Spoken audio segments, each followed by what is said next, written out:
The silver palace of Zirath floated high above the clouds, glowing under the twin suns. Every wall sparkled like glass. Every hallway hummed with strange alien light.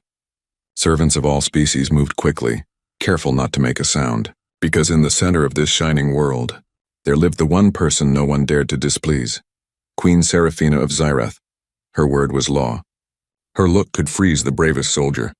And yet, for all her power, the queen had one problem that even her armies couldn't solve. Her baby. A small, fragile creature unlike any other royal child born before. Half Zirathian, half something else. Something weaker, softer. The little princess named Lyra was born too early.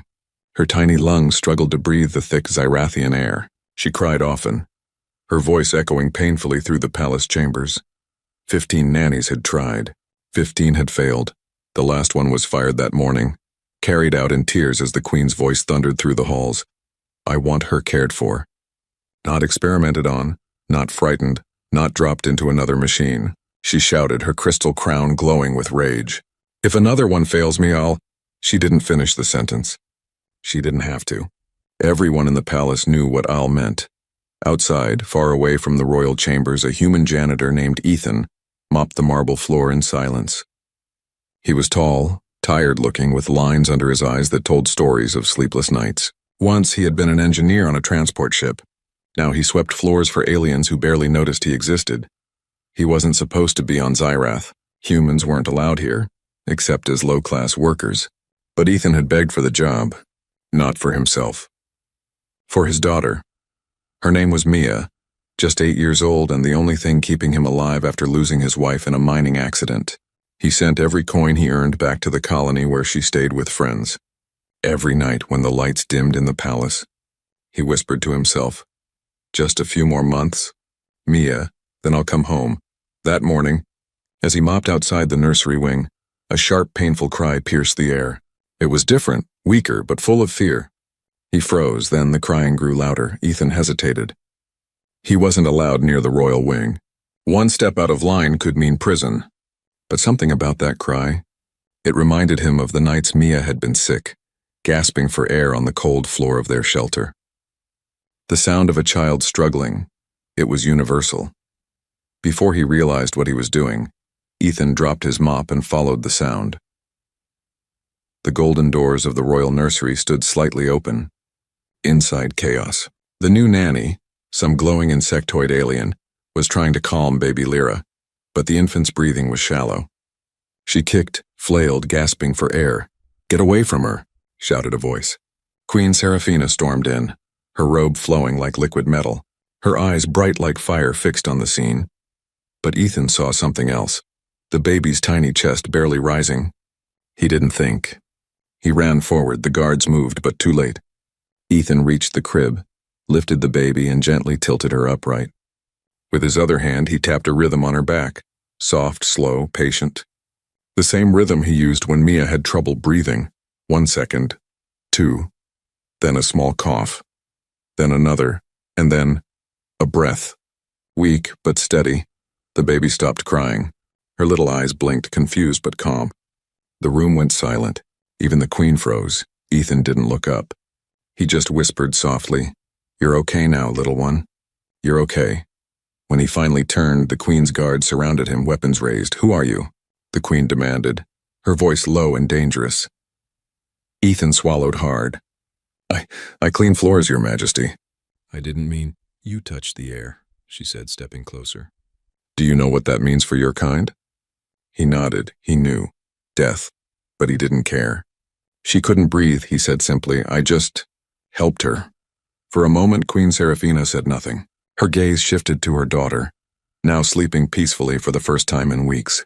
Her sharp eyes softened, just a little. "Guards," she said at last, "take him to the holding chamber. I will decide his fate later."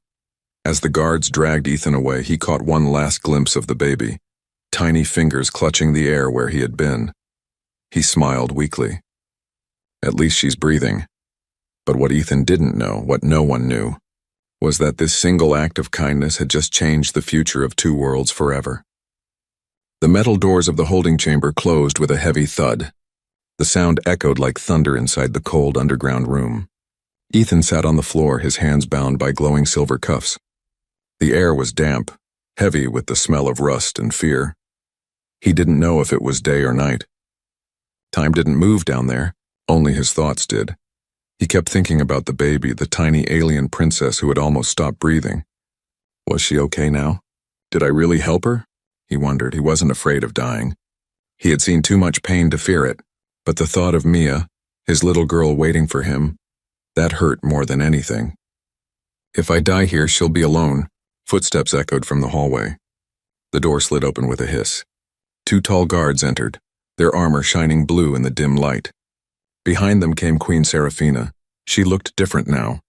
Not the fiery ruler who had shouted at her servants, but calm, cold, like someone hiding a storm inside. "Leave us," she said.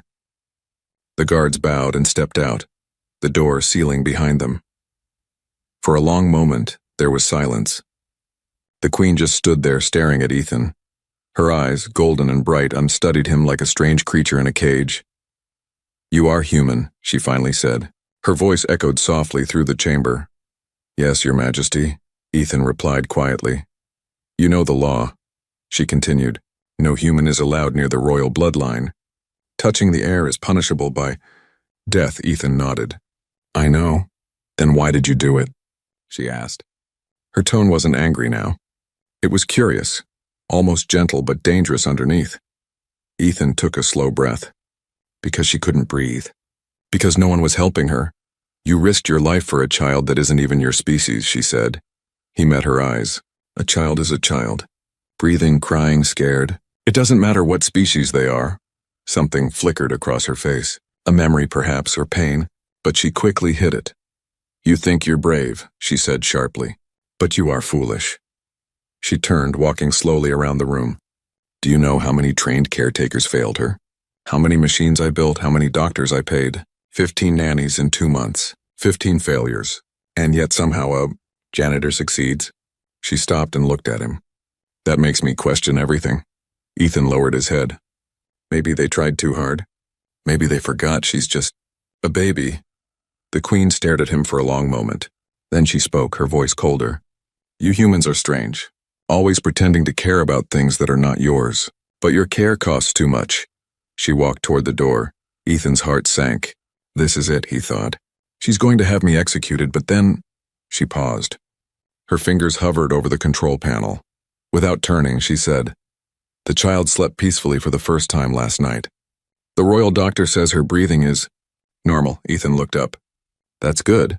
Don't speak," she snapped quickly. But her voice trembled slightly, just for a second. Then she turned her head just enough for him to see her eyes. "You will not be executed." Ethan blinked, shocked. "Instead," she said slowly, "you will work under my supervision. You will not leave the palace grounds. You will not tell anyone of your contact with the royal child. You will follow every rule I give." He frowned. "What am I supposed to do?" The queen stepped closer, her face unreadable. "You are to continue what you started. You will take care of the princess. Until I say otherwise." Ethan stared at her, speechless. "You want me to be her caretaker?" "I want my daughter alive," she replied sharply. "And if that means trusting a human, then so be it." Before he could answer, the guards returned and unlocked his cuffs. "You will be watched," the queen said firmly. "If you make one mistake, I will end you myself." Ethan nodded quietly. Understood. As he followed the guards out, he noticed the queen's hand trembling slightly by her side. She hid it quickly, but he saw it. That flicker of fear and something else. Something human. Moments later, he was led back to the nursery. The door opened. The room was silent, filled with a soft blue glow. The baby lay in her cradle, her small chest rising and falling peacefully. When she sensed him, her tiny hand moved, reaching out into the air. Ethan felt something inside him melt. Carefully, he stepped closer and whispered, "Hey there, little one. Looks like we're both in trouble now." The baby blinked.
tall crystal windows, painting the marble floors in silver. Everything was quiet. Too quiet. Ethan sat in the nursery, half awake, his head resting against the side of the baby's cradle. The soft hum of machines surrounded him like a lullaby. Little Princess Lyra slept peacefully, her tiny chest rising and falling with steady rhythm. For the first time since he arrived, Ethan allowed himself to relax. He looked at her, smiled, and whispered, "You're a strong one. Stronger than me." But deep inside the wall's hidden circuits began to flicker red. Something had been activated. In another part of the palace, Commander Varric was making his rounds when he noticed the same red flicker on the hallway monitors. He frowned. "That's the nursery feed," he muttered. "Why is it locked?" He tapped the screen, but it didn't respond. Then the alarm system blinked once and went dark. "Impossible," Varric said under his breath. "Someone's overridden royal security." He reached for his communicator. "Queen Seraphina, there's been a breach." "In the nursery?" The Queen's voice came through instantly, calm but dangerous. "Protect my daughter now." Inside the nursery, the hum of machines changed tone. A soft hiss filled the air. Ethan's eyes opened. Something smelled strange, metallic, burning. He stood up quickly. The air purification system. It wasn't cleaning. It was releasing something. He rushed to the control panel, pressing buttons, but alien text flashed back. "Override locked." Then he saw it. A faint green mist leaking from the vents. Lyra coughed weakly in her sleep. "No, no, no," Ethan shouted. He ran to her cradle and scooped her up, covering her with his jacket. He could feel her trembling. Her tiny lungs couldn't handle this. He wrapped a cloth around his face and shouted at the ceiling, "Help! Someone shut this off." No one answered. The mist grew thicker. His vision blurred. His lungs burned. He stumbled toward the door, but it didn't open. "Come on." He slammed his hand against the panel, but it stayed red. Locked. Ethan coughed hard, almost falling. He looked down at the baby in his arms. Her skin was turning pale silver blue. She needed air. Then through the blur he saw something. A small vent near the floor leading into the maintenance tunnel. He had cleaned that passage before. It wasn't made for people, but it was the only way out. He dropped to his knees, yanked the cover open and crawled inside, holding Lyra close to his chest. Behind him, the mist filled the nursery completely. The machines sparked and hissed, melting under their own heat. Ethan crawled through the narrow tunnel, his heart pounding, every breath painful. "Hold on, little one. Just hold on," he whispered. He didn't know that cameras in the palace had been shut off. He didn't know that someone was watching from the shadows, someone who had planned this all along. Meanwhile, Queen Seraphina stormed into the control room. "What happened?" she demanded. An engineer bowed nervously. "Someone inside the palace network activated a purge protocol, Majesty. It targeted the nursery air system." Her golden eyes widened. "That's an assassination code. Who authorized it?" "We don't know," the engineer stammered. The signal came from inside the palace council chamber. "The council," she whispered, her anger rising like a wave. Ethan crawled out of the tunnel at last, falling onto the cold marble floor of an empty corridor. He gasped for air, pulling the cloth from his face. The baby coughed again, weak but alive. He tore off his jacket, waved it in the air to clear the mist from around her. "You're okay. You're okay," he said, his voice shaking. Footsteps thundered behind him. "Guards, drop the child," a voice shouted. Ethan turned. Commander Varric and 2 soldiers aimed their weapons at him. "She's choking," Ethan yelled. "You have to help her." Varric hesitated, then saw the color of the princess's skin. Without another word, he shouted, "Medic, now!" The guards rushed forward. One of them pulled a small mask from his belt, placing it over the baby's face. The little one took a breath, then another. Her color returned slowly. Ethan slumped to the floor in relief. Queen Seraphina arrived moments later, her robe flowing behind her like liquid gold. She saw Ethan holding her child, and for a moment her heart stopped. "What happened?" she demanded. Varric bowed. "Someone triggered a purge in the nursery, Your Majesty." "The human saved her." The Queen froze. Her eyes went from Varric to Ethan, exhausted, coughing, but still holding her daughter protectively. "Take the princess," she whispered. Ethan hesitated, looking at her. "She's okay now," he said softly. Serafina took the baby gently in her arms, her voice breaking as she whispered, "My little Lyra." Then she looked up at Ethan. "You risked your life again. Twice now." He smiled weakly. "Guess it's just what dads do." Her expression changed, soft for a moment, then cold again. "You will tell me everything you saw. Every detail." "Yes, Your Majesty." She turned to Varric. "Find the traitor who did this. No one rests until I have a name." As the guards escorted Ethan away for questioning, the Queen looked down at her daughter. The baby slept peacefully again, unaware that the night had tried to take her life, and Serafina whispered to herself, "Whoever dares harm her will pay with their blood." The morning after the attack, the shining palace of Zirath looked peaceful again. But peace was a lie. Inside its glowing walls, fear moved like a shadow. Guards whispered. Doors locked faster. The Queen spoke less, and the human, Ethan, became the center of every rumor. Some said he had caused the attack. Some said he was the Queen's secret experiment. But the truth was simpler. He had saved the princess. Twice. Still, Ethan knew better than to feel safe. He sat quietly in a small room beside the nursery, staring at the floor.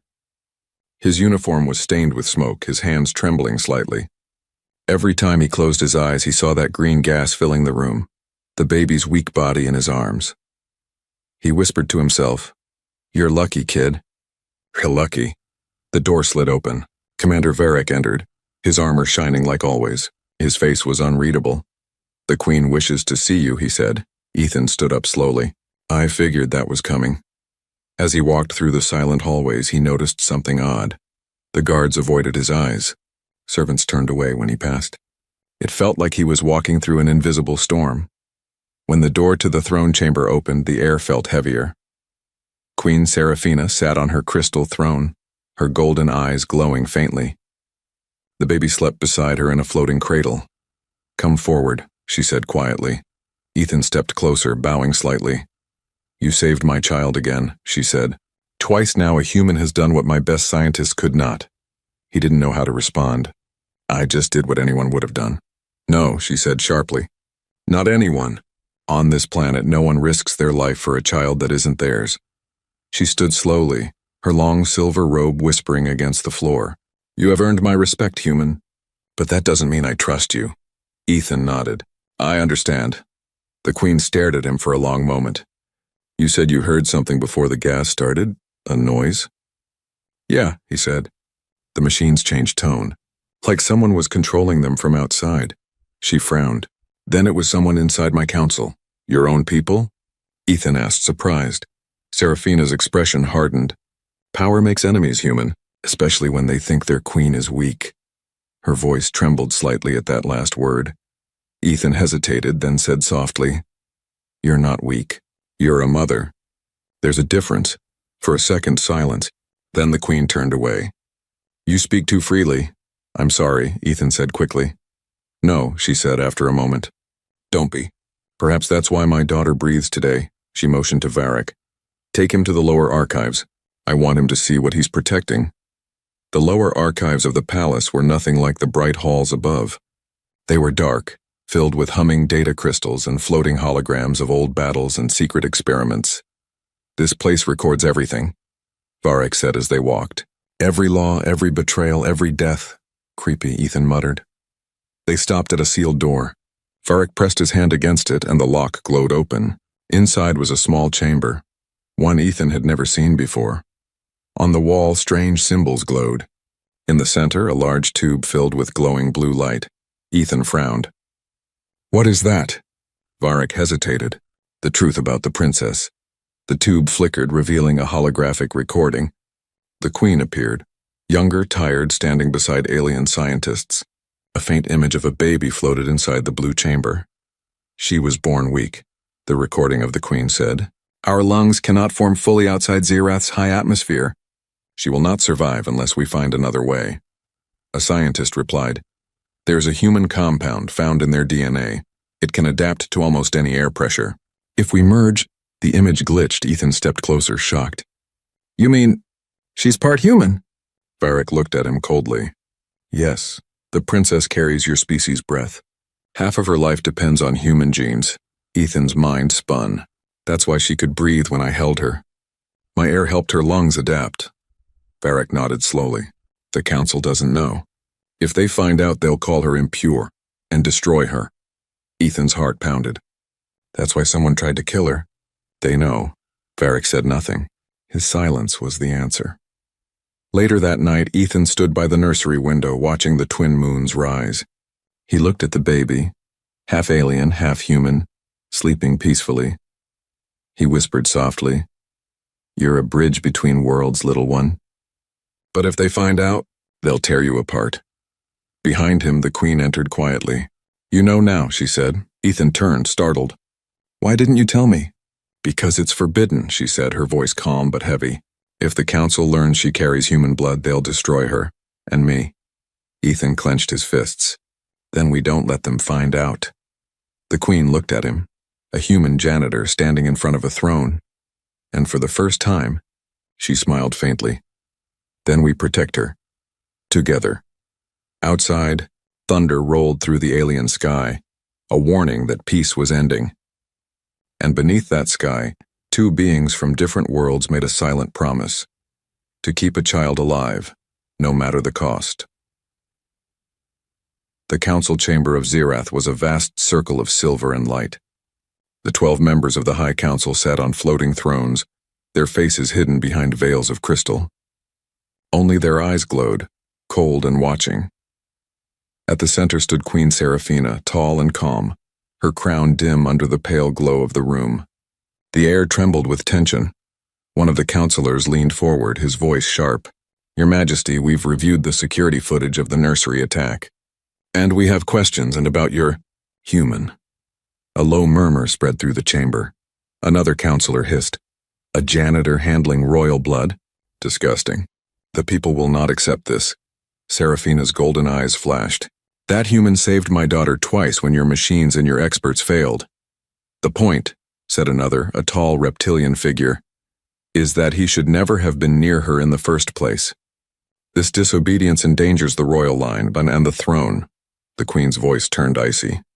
"Are you questioning my right to decide who protects my child?" The room fell silent. Then the oldest counselor spoke, slow and deliberate. "Majesty, we all wish for the princess's health, but rumors have begun, rumors that the child is not fully Zyrathian." Every muscle in the queen's body went still. "Rumors," she said softly, "can be killed." The counselor smiled faintly. "Not when they are true." Gasps echoed across the chamber. Seraphina's hands tightened at her sides. "Careful," she warned. The old alien continued. "We know, my queen, we've seen the genetic scans. The child carries human markers. Tell me, why would our queen allow such impurity in the royal bloodline?" The queen's heart pounded. She had buried that secret deep, hidden from everyone except Ethan and Varric. If the council truly had the data, there was only one way they could have gotten it. A betrayal. Her voice trembled with fury. "Who leaked this information?" The old counselor tilted his head. "Does it matter? The people deserve a pure heir. You have broken the sacred law." The queen stepped forward, her voice thundering. "That child is my daughter. She will rule Zirath one day, and I will burn this council to ashes before I let anyone harm her." The chamber shook with her words. The counselors flinched, but behind their glass thrones, secret smiles formed, because they had already made their move.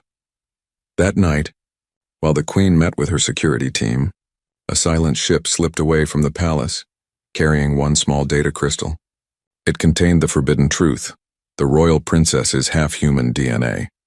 The crystal was on its way to the Zyrathian public network. If it reached there, the entire planet would know the royal blood was tainted. In the nursery, Ethan sat beside the cradle, unaware of the storm about to break. The baby slept quietly, her small hand gripping his finger. He smiled faintly. "You sleep like Mia," he whispered. Same little snore. He had begun to love her, not just as a child he protected, but as someone who reminded him of his own daughter. Then, the door slid open. Commander Varric stepped in, his face tight. "Ethan, you need to come with me." Ethan frowned. "What's wrong?" "There's been a leak," Varric said. "Someone told the people what the princess is." Ethan stood quickly. What do you mean, told the people? How bad is it? Bad enough that mobs are gathering outside the palace gates. The council is fueling it. Ethan's stomach dropped. They're going to come for her. Varric nodded grimly. And maybe for you. In the throne room, Queen Seraphina watched live feeds flickering across the air. Angry citizens, burning banners, crowds chanting, "No half-blood on the throne." Each word stabbed her like a knife. Her advisor entered, panic in his voice. "Majesty, the council has called for your resignation. They say the bloodline is broken." Seraphina turned slowly, her voice quiet but filled with steel. "Then let them come." The advisor swallowed. "They have soldiers, Majesty." "Then I will have fire," she said coldly. Moments later, alarms blared through the palace. Ethan ran down the hall with Varric, the baby cradled tightly in his arms. "Where are we going?" Varric replied, "To the escape chamber. The queen ordered it prepared for her daughter." "But what about her?" Ethan asked, breathing hard. "She'll face them. You just protect the child." They turned a corner and stopped. 3 guards stood there, weapons raised. Varric froze. "Stand down!" he shouted, but the guards didn't move. Their leader sneered. "The council has taken control, Commander. The queen is finished, and so is that abomination you're protecting." Ethan's heart pounded. He stepped in front of the baby. "Over my dead body," the guard smiled. "Gladly." Before he could fire, a blast of golden light struck him from behind, vaporizing him instantly. The queen stepped out of the smoke, eyes blazing. "You dare raise a weapon in my palace?" The remaining guards dropped to their knees. Seraphina looked at Ethan. "Go, take her. I'll hold them off." Ethan shook his head. "No, you'll die," she smiled sadly. "Better me than her." He looked at her, this proud alien queen with tears in her eyes, and something inside him broke. "You're not alone," he said. "Not anymore." She stared at him for a long second, then nodded. "Then fight with me." Outside, explosions rocked the sky as the people of Zyrath turned against their ruler. But inside the palace, a human janitor, a desperate queen, and a fragile baby prepared to stand against a world that wanted them erased. The palace of Zyrath burned, bright towers that once touched the clouds now cracked with fire and smoke. The air trembled with the sound of explosions, the cries of soldiers and the roar of rebellion. Outside the gates, thousands of voices screamed the same words, "No half-blood ruler." Inside, one man held the only thing that mattered, a small baby with silver skin and lavender eyes, the future of a dying throne. Ethan ran through the palace corridors, clutching the infant to his chest. Alarms blared. The floor shook beneath him. His lungs burned, but he didn't stop. "Hang on, little one," he whispered. "I promised your mother I'd keep you safe." Behind him, Commander Varric fought off rebel guards with his plasma staff, his armor dented and smoking. "Go, Ethan," he shouted. "The queen's holding the main gate and she's buying you time." Ethan hesitated, looking back. "She won't last alone." Varric blocked another strike and yelled, "Then make her fight worth something." Ethan turned and ran again, his heart pounding with fear and rage. In the throne room, Queen Seraphina stood tall amid chaos. Her golden eyes glowed with fire as she faced the traitorous council guards. Her robe was torn, her crown cracked, but her voice was pure steel. "You think you can destroy my bloodline, my child?" she shouted. "You will kneel before the future you tried to erase." With a wave of her hand, energy burst from her palms, a pure royal power, throwing back the rebels like leaves in a storm. But there were too many. For every guard she defeated, 2 more came. The council had planned this too well. Then, from behind the flames, the old counselor appeared, the same one who had accused her before. His voice echoed through the hall. "You cannot hide the truth, Seraphina. Your reign is over." Her eyes burned with tears she refused to shed. "Maybe. But she will live." Ethan reached the lower chambers, a hidden escape bay built beneath the palace. The walls glowed faintly blue and a small transport pod waited at the far end. He placed the baby inside a clear stasis cradle, checking the oxygen level, the warmth, the pressure. "You're safe now," he whispered. "I just have to get you off this planet." But the control panel blinked red, launch locked. "No. Come on," he muttered, typing uselessly at the alien keys. Then a voice came from the shadows. "Step away from the cradle." Ethan turned. A soldier stood there, one of the council's men, weapon pointed straight at the baby. You're the human, the soldier sneered. The Queen's pet. Give her up. Ethan stood firm. Over my dead body. That can be arranged. The soldier fired. The blast hit the wall beside Ethan, throwing sparks. He dove to the floor, rolled and grabbed a metal pipe from the ground. Another shot scorched past his head. Ethan swung the pipe and it hit the soldier's arm, the weapon flying away. They struggled, slamming against the walls. The soldier was stronger, faster, but Ethan fought like a father who had nothing left to lose. Finally, with a desperate roar, he struck the soldier across the chest. The alien fell motionless. Ethan dropped the pipe, panting hard. That's for every kid who just wanted to live, he muttered. He turned back to the console, wiped blood from his face, and slammed his hand against the emergency override. The system beeped. Launch sequence 30 seconds. The pod's engines began to glow. Ethan smiled weakly at the baby. You're going somewhere safe, okay? Somewhere they can't find you. But then behind him, a soft voice said, No, she's not going without me. He turned. Queen Seraphina stood there, her armor cracked, her crown gone, her face streaked with soot. But her eyes were still fierce. Your Majesty, he gasped. You have to go with her. She shook her head. I can't leave. If I run, they'll follow. I must stay and end this. Ethan stepped closer. You'll die if you stay. I already gave my life when she was born, she said softly. But you gave her hope. She placed her hand gently on his shoulder. Ethan, promise me. Protect her. As you protected your own. He swallowed hard. I will, I swear. She smiled faintly. Then go. Tell her one day that her mother loved her enough to burn a kingdom for her. Before he could speak again, she pushed the launch button herself. The pod's doors closed. Through the glass, Ethan saw her standing tall. Flames behind her. Defiance in her eyes. The pod rose, engines roaring, and then shot into the night sky like a falling star in reverse. As the ship broke through the clouds, the palace below exploded in a brilliant burst of gold and white. Ethan held the baby close as the pod flew into space. She stirred, her tiny hand gripping his finger. He whispered through tears, You're safe now, Lyra, I promise. Below, Zirath burned. But above the stars, a new light began. The light of a fragile peace, born from the courage of a human father and an alien queen. Years later, on a quiet human colony, a small girl with silver skin and lavender eyes ran through the fields laughing. Daddy, look, I can breathe the air, she shouted. Ethan smiled, watching her. Yeah, you can. You really can. He looked up at the sky, two distant stars shining together. For a moment he thought he saw her, the queen, standing in that light watching them both. He whispered, She made it worth it, Your Majesty. You'd be proud. And somewhere among the stars, the Queen of Zirath's voice seemed to echo softly. Protect her, human. She will build a world where no one ever fears to breathe again.